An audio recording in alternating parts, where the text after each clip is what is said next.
सबक number 14। Programme सच्चाई की राह में आप सबको खुश आमदीद कहते हैं। उम्मीद है हमारे साथ आपका ये सफ़र ना सिर्फ बहुत अच्छा गुजरेगा बल्कि हमें बहुत कुछ सीखने का मौका भी मिलेगा। हमारी नेक तमन्नाएं और दुआएं आपके साथ हैं। अज़ीज़ सामईन, अस्सलाम अलैकुम। हम खुदा ताला के नाम में आपको खुश आमदीद कहते हैं, जो इत्मीनान देता है और चाहता है कि हम सब सच्चाई की राह को समझें और कबूल करें जो उसने कायम की है, और इस तरह उससे हकीकी इत्मीनान हमेशा के लिए हासिल कर लें। हम खुश हैं कि आपके सामने आपका प्रोग्राम सच्चाई की राह पेश कर रहे हैं। गुज़िश्ता प्रोग्राम में हमने हज़रत नूह की दिलचस्प कहानी पर गौर करना शुरू किया था, जो हज़रत आदम से 10वीं पुश्त में थे। बदचलनी और गुनाह से भरे हुए दौर में हज़रत नूह खुदा ताला के साथ चलते थे। हमने सुना था कि हज़रत आदम की औलाद के गुनाह की वजह से अल्लाह ताला अपने दिल में मलूल हुआ था। कलाम मुक़द्दस में लिखा है, ज़मीन पर इंसान की बदी बहुत बढ़ गई और उसके दिल के तसव्वुर और ख़याल सदा से बुरे ही होते हैं। इसीलिए खुदा ताला ने अपने पाक गज़ब में तौबा ना करने वाले गुनहगारों को ज़मीन पर से तबाह करने का मंसूबा बनाया। ताहम अल्लाह ताला का फ़ज़ल हज़रत नूह के साथ था, क्योंकि वो खुदा ताला से मोहब्बत रखते और उसके कलाम पर ईमान रखते थे। लिहाजा एक दिन खुदा ताला ने हज़रत नूह से फरमाया, मैंने तमाम इंसानों को हलाक करने का फ़ैसला किया है, क्योंकि ज़मीन बदी से भर गई है। मैं ज़मीन पर एक बड़ा सैलाब लाऊंगा जिससे आसमान के नीचे हर जानदार हलाक हो जाएगा। लेकिन तुम एक बड़ी किश्ती बनाना, वो तेरे और तेरे ख़ानदान के लिए पनाहगाह होगी। हज़रत नूह और उसका ख़ानदान 100 साल तक वो किश्ती बनाता रहा। लेकिन हज़रत नूह वो किश्ती बनाने के साथ एक और काम भी करते रहे। वो लोगों को कहते रहे कि वो अपने गुनाहों से तौबा करें और खुदा ताला की तरफ फिरें। अल्लाह ताला जो रास्तबाज है, वो दुनिया की अदालत करेगा। क्या हज़रत नूह के ज़माने के लोगों ने अपने गुनाहों से तौबा की और उस कलाम पर ईमान लाए जो अल्लाह ताला ने अपने नबी के वसीले उनसे किया था? आपका क्या ख्याल है? हज़रत आदम के हज़ारों हज़ार फ़र्जंदों में से जो ज़मीन पर रह रहे थे, कितने खुदा ताला के कलाम पर ईमान ले आए ताकि किश्ती में दाखिल हो सके? कलाम मुक़द्दस में इस सवाल का जवाब लिखा है, थोड़े ही आदमी यानी 8 जाने।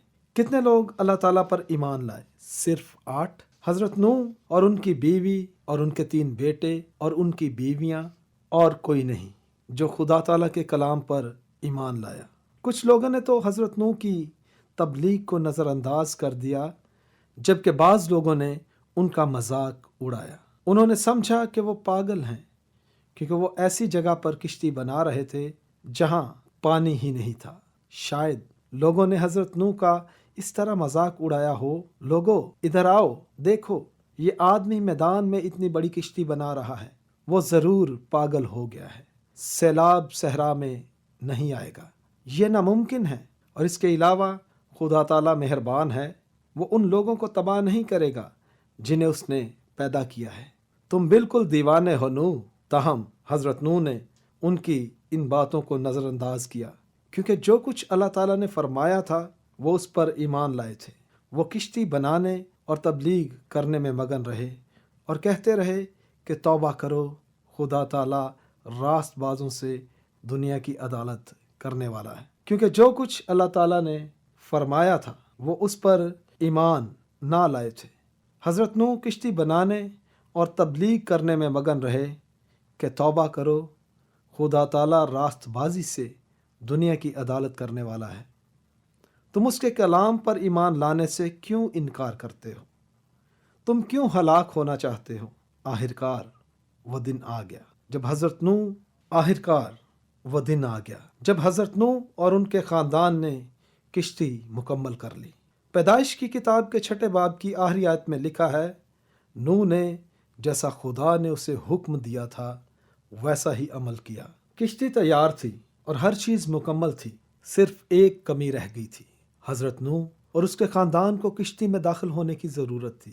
ایک دفعہ پھر حضرت نوح نے لوگوں کو قائل کرنے کی کوشش کی، خدا تعالیٰ کی بات سن لو، توبہ کرو اور اس کے کلام پر ایمان لے آؤ، سیلاب آنے والا ہے، ابھی وقت ہے، کشتی میں داخل ہو جاؤ، دروازہ کھلا ہے، جو اس سے اندر داخل ہو جائے گا وہ بچ جائے گا، لیکن اگر تم داخل ہونے سے انکار کرو تو تم اللہ تعالیٰ کی عدالت سے کیسے بچ پاؤ گے؟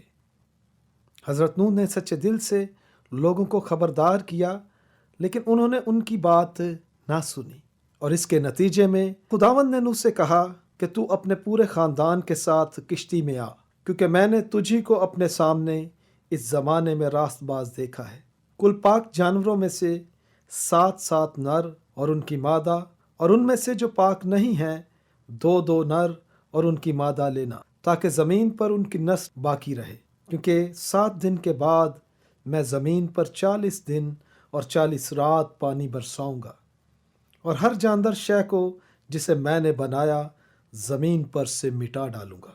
اور حضرت نوح نے وہ سب جیسا خداوند نے اس کو حکم دیا تھا کیا۔ حضرت نوح اور ان کا خاندان کشتی میں کیوں داخل ہوا؟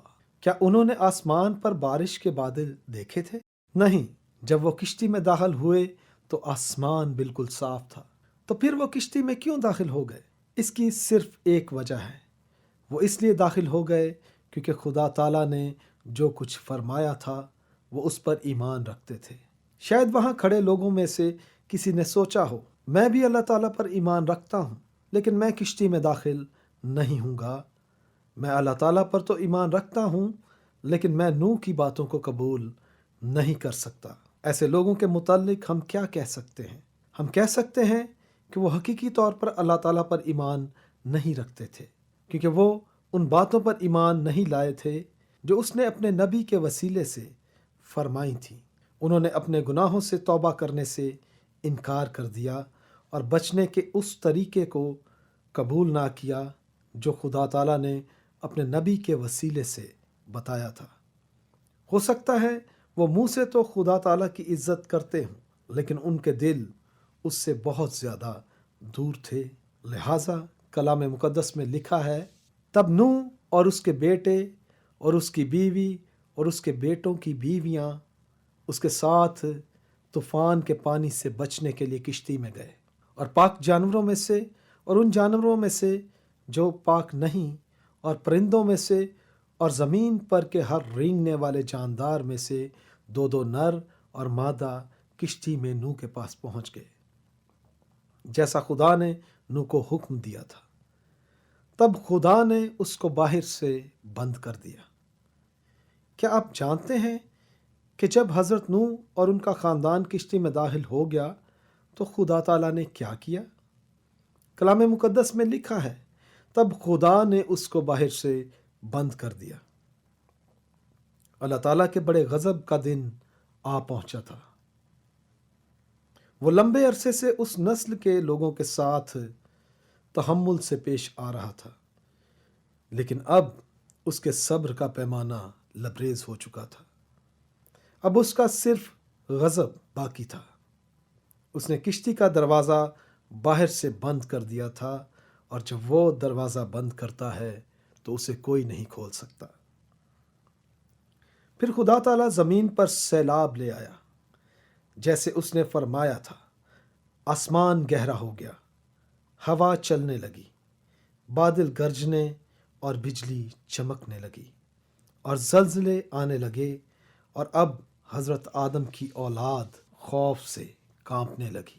جب ہر چیز پرسکون تھی تو توہین امیز الفاظ اور کاموں سے باری تعالیٰ کو چیلنج کرنا ان کے لیے آسان تھا، لیکن جب ان پر خدا تعالیٰ کی عدالت شروع ہو گئی تو ان کے منہ بند ہو گئے۔ وقت آ پہنچا تھا کہ وہ خدا تعالیٰ کی راست عدالت کا سامنا کرے۔ اب ان کے لیے چھپنے کی کوئی جگہ نہیں تھی۔ موسلا دھار بارش ہونے لگی، زمین کے گہرے چشموں سے پانی پھوٹنے لگا، سمندر اور دریا کناروں تک بھر گئے۔ اس وجہ سے زمین پر ایک بڑا سیلاب آ گیا۔ ہر شہر، ہر دیہات، پانی کی تیز لہریں और उनके शोर से डगमगाने लगा। जो लोग फौरी तौर पर पानी में बहने से बच गए, खौफ ने उन्हें आ दबाया। वो ऊंची जगहों की तलाश करने लगे। जिन लोगों ने हज़रत नूह का मजाक उड़ाया और खुदा ताला के कलाम को रद्द किया था, अब वो जान गए कि खुदा ताला ने जो कुछ अपने नबी के वसीले से फरमाया था वो सच था। तहम अब उन्हें ये जान लेने का कोई फ़ायदा नहीं था, क्योंकि तौबा करने का वक्त ख़त्म हो चुका था। नजात पाने की घड़ी गुजर चुकी थी। शायद ये कुछ लोग हज़रत नूह को पुकार रहे हों और कहते हों, नूह नूह दरवाज़ा खोल दो, हमारी मदद करो, हमें बचा लो, अब हम तुम्हारी बातों का यकीन करते हैं। नूह तुम दुरुस्त थे, हम ईमान लाते हैं।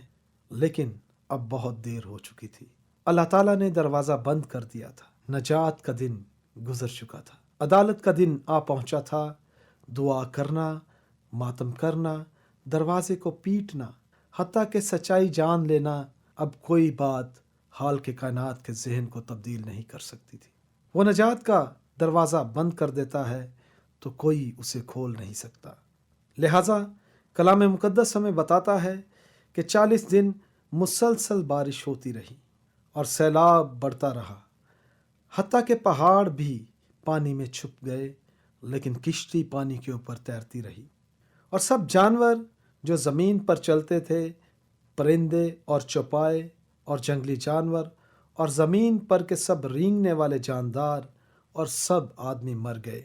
फ़क्त एक नूह बाकी बचा, या वो जो उसके साथ किश्ती में थे। क्या खुदा ताला ने वो किया जो उसने फरमाया था? बेशक किया। उसने तौबा न करने वालों की अदालत की। उसने यकीनन ऐसा ही किया। उसने हर उस शख्स की अदालत की जो किश्ती में नहीं था, बिल्कुल उसी तरह जैसे उसने फरमाया था। अजीज सामाइन, यहाँ पर आज हम हज़रत नूह की कहानी ख़त्म करेंगे और अल्लाह ताला ने चाहा तो अगले प्रोग्राम में हम देखेंगे कि हज़रत नूह और उनके ख़ानदान के साथ किश्ती में क्या हुआ। ताहम इससे पहले कि हम आपको अल्लाह हाफिज़ कहें, खुदा ताला बड़े सैलाब की अदालत की कहानी से हमें एक सबक सिखाना चाहता है। वो सबक है, अल्लाह ताला ने एक और दिन का मंसूबा बनाया है जब वो दुनिया के लोगों की अदालत करेगा, और अदालत का वो दिन हज़रत नूह की नस्ल पर आने वाली अदालत से भी ज़्यादा खौफनाक होगा। गौर से सुने कि अदालत के आखिरी दिन के मुतल्लक खुदा ताला के एक नबी ने क्या फरमाया है। फिर मैंने एक बड़ा सफ़ेद तख्त और उसको जो उस पर बैठा हुआ था देखा, जिसके सामने से ज़मीन और आसमान भाग गए और उन्हें कहीं जगह ना मिली। फिर मैंने छोटे बड़े सब मुर्दों को उस तख्त के सामने खड़े होते देखा और किताबें खोली गईं। फिर एक किताब खोली गई, यानी किताब हयात, और जिस तरह उन किताबों में लिखा हुआ था उनके अमाल के मुताबिक मुर्दों का इंसाफ किया गया। और जिस किसी का नाम किताब हयात में लिखा हुआ ना मिला, वो आग की झील में डाला गया। अजीज सामाइन, अदालत के उस दहशतनाक दिन पर गौर व हौज करते हुए क्या आप पूरी इत्मीनान हैं? क्या आपका नाम किताब हयात में लिखा है? क्या आप नजात के उस दरवाजे से दाखिल हो गए हैं जो अल्लाह ताला ने खोल रखा है? उसके कलाम अक़दस में लिखा है, देखो अब कबूलियत का वक्त है, देखो ये नजात का दिन है। हमने देखा कि बारी ताला ने हज़रत नूह के ज़माने के लोगों को किस कदर तहम्मुल से अपील की कि वो तौबा कर लें, ईमान लाएं और नजात पा लें, लेकिन आखिर में उसने नजात का दरवाज़ा बंद कर दिया। जिन लोगों ने किश्ती के दरवाजे से दाखिल होने से इनकार कर दिया, उन्होंने खुदा ताला की खौफनाक अदालत का सामना किया। अदालत के आने वाले दिन के मुतालिक जब खुदा ताला रास्ती से दुनिया की अदालत करेगा, कलाम मुकद्दस में लिखा है, खुदावंद का दिन इस तरह आने वाला है जिस तरह रात को चोर आता है, जिस वक्त लोग कहते होंगे कि सलामती और अमन है, उस वक्त उन पर इस तरह नागहां हलाकत आएगी जिस तरह हामला को दर्द लगते हैं, और वो हरगिज़ ना बचेंगे। उस दिन उन लोगों के सिवा कोई भी नहीं बचेगा जो नजात के उस दरवाजे से दाखिल हो चुके होंगे जो अल्लाह ताला ने खोला है। क्या आप उस दरवाजे से वाकिफ़ हैं जो खुदा ताला ने गुनहगारों के लिए खोल रखा है? क्या आप बचने के रास्ते को जानते हैं जो बारी ताला ने आपके लिए तैयार किया है? हज़रत नूह के ज़माने में कौन अदालत से बचा? सिर्फ वो लोग जो किश्ती के दरवाजे से अंदर दाखिल हुए थे। इसी तरह अदालत के आने वाले दिन के मुतल्लिक कलाम मुकद्दस में वाज़ेह तौर पर लिखा है कि अल्लाह ताला ने हज़रत आदम की गुनाहगार औलाद के लिए नजात का सिर्फ एक दरवाज़ा खोल रखा है। क्या आप नजात के उस दरवाजे को जानते हैं? अल्लाह ताला के उस पाक दरमियानी के ये यकीनी अल्फाज सुने जिसे उसने दुनिया में भेजा था। उसने फरमाया, दरवाज़ा मैं हूँ, अगर कोई मुझसे दाखिल हो तो नजात पाएगा। मैं तुमसे सच कहता हूँ कि जो मेरा कलाम सुनता और मेरे भेजने वाले का यकीन करता है, हमेशा की ज़िंदगी उसकी है और उस पर सज़ा का हुक्म नहीं होता। अजीज़ दोस्तों, यहाँ पर हम अपना प्रोग्राम ख़त्म करेंगे। आज का प्रोग्राम सुनने का बहुत बहुत शुक्रिया। जब आप कलाम मुकद्दस के इस अहम सवाल पर गौर करें, अल्लाह ताला आपको बरकत दे और सिखाए कि इतनी बड़ी नजात से गाफिल रहकर हम क्यों कर बच सकते हैं।